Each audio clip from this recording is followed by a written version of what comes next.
What's up, slashes and slashettes? My name is Nightfall, and welcome back to another anime analysis video. Today we will be talking about a shonen that I have literally never heard of prior to watching it, and that is Radiant. Radiant takes place in a world of floating islands called Pharanos, or Pharanos, I'm not sure if I'm pronouncing that right. In this world, nemesis, which are monsters, will quite literally fall from the sky, and most times people aren't lucky enough to survive. However, those who do are infected with the nemesis's curse, and are then able to use magic by manipulating Fantasia using gloves and other magic items. These survivors are known as sorcerers, and they face massive amounts of discrimination and are blamed not only for the arrival of the nemesis they fight, but really just anything that goes wrong. They are also imprisoned by the Inquisition for merely existing, as they are seen as purely evil beings, despite the majority of them just wanting to live a normal life. Which brings us to the characters we meet in Season 1. Starting off with our very optimistic and impulsive protagonist, Seth. Seth, for currently unknown reasons, is capable of manipulating Fantasia without the need to use gloves or artifacts. He strives to protect any and everyone and wants to become a sorcerer to show the normal humans that sorcerers are also capable of being good people. However, after seeing how they still accused him of helping the Bravery Quartet after very clearly trying to stop them and protect the citizens, his goal evolves from just protecting people to going on a journey to find Radiant, the mythical nest where all nemesis are said to come from, so that he can destroy it and get rid of the nemesis and everyone can live together in harmony. Next, we have Alma, who is someone that, like Seth, has amnesia about their past. Given that he was the only lead about her past, she took him along with her, but for a while viewed him as a nuisance. Later on, she stopped him from being sacrificed and realized she did care for him. So she took him in and raised him. She also sees it as her job to make sure he doesn't become a bad person. Later, we meet Doc, who is a Nemesis researcher that oftentimes only acts in his own self-interest, but he shows multiple times that he does care about his allies. We also meet Captain Dragonov, the Inquisitor who first captured Seth, who is also my favorite character in the series, and is the only living Inquisitor that we've seen who is a decent human being. When Seth is captured, we meet Melly, Doc's assistant, and a very friendly but naive girl who specializes in defensive magic and traps. However, when under extreme stress, her curse activates and her personality flips, and she becomes what's known as Crazy Melly. And she goes from specializing in defensive magic to being very skilled in offensive. Next in my notes, I simply have Grim, and honestly, yeah, that fits his character. You know nothing about him other than that he's powerful and very mysterious. He's just Grim. And finishing up season 1, we have the two main villains of this season, Conrad and Hamlin. They both represent the two main types of villains, with Conrad being a pure evil villain who wants nothing more than to kill all immigrants and sorcerers in his town, and Hamlin being a broken villain who you can sympathize with. Both of these use these motivations to commit extreme and heinous deeds, making them great villains. In Season 2, we meet the Night Sorcerers, an organization of sorcerers who protect the people of Coslan Merlin. Among them is my favorite character introduced this season named Okaho, who is a very nice, fun-loving, and easy to fall in love with character, while also still being very competent and takes her job of protecting people very seriously. We also meet Mir and Jill, who are a pixie and, well, I don't think it actually ever mentions what Jill is, but I assume a dryad.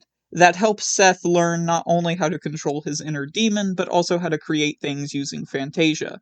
The deep-rooted conspiracy involving the Merchant Barons, Diablo, and the Spectre Nemesis created interesting scenarios and plot points. For example, the reason why Seth ended up needing Mir's training is because of an injury from a nemesis he got protecting this fucking farmer's crops. That's the second time he had to do that. Anywho, it gives the non-action scenes plenty of ways to deepen the lore and keep the viewer's interest. During the war, each conflict that was going on, from Okaho with the Merchant Baron's crew, Melly with Lisa Lotte, whatever, And of course, Seth with Sangori are all so epic, and it was so engaging to watch each battle. Throughout both these seasons, Seth becomes a better and better protagonist as season 2 really added on to every good thing about the show and improved on the very few issues I had with it. The characters are given more depth, with Dragunov continuing to be a daddy, and Grimm somehow managing to become even more mysterious. The action scenes throughout the show are sometimes hilarious, oftentimes awesome, and every time holding your interest. The comedy was well placed and never felt forced, nor did it take away from the serious side of the show, and the pacing was pretty well done. The only thing I would say I didn't like was that the training in the first season wasn't really shown that much, so we had no way of truly judging how much Seth grew. But season two's training arc was really well done. With that all done, let's talk about something I noticed while watching the show and also give a little bit more fluff to my thoughts on the show. The first thing I want to talk about was how I noticed the horned sorcerers, Piodon, Diablo, Triton, and of course, Seth, all seem to be named after demonic or evil entities, with the exception of Triton. Piodon sounds a lot like Paimon, a demon from the Lesser Key of Solomon. Diablo is obviously Diablo, that one's self explanatory. And Seth is, well, Seth, the Egyptian god of storms, earthquakes, deserts, violence, and other things that bring about disorder, destruction, and hysteria. Like I said though, Triton doesn't really fit this, as from what I could find, the Greek god Triton isn't seen as an evil deity and is oftentimes very helpful. The closest thing I could find to Triton is the tritone, a musical combination often called the devil's interval. But that's a bit of a stretch, even for me, and quite frankly, so is Piodon and Paimon. But hey, 2 out of 4 is still worth further investigation, right?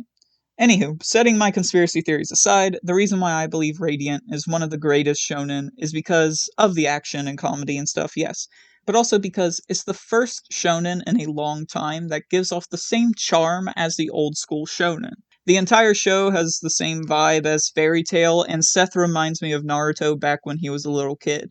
It's also been a very long time since a shonen fight got me as hyped up as I was with Seth versus Conrad, and later on, Tepis getting his shit rocked was one of the most satisfying punches I've seen in anime. And if you still need further proof of how great Radiant is, this show has an outstanding message and theme that I feel a lot more people need to hear. And that message is that every group of people, no matter how big or how small, every group has good and bad.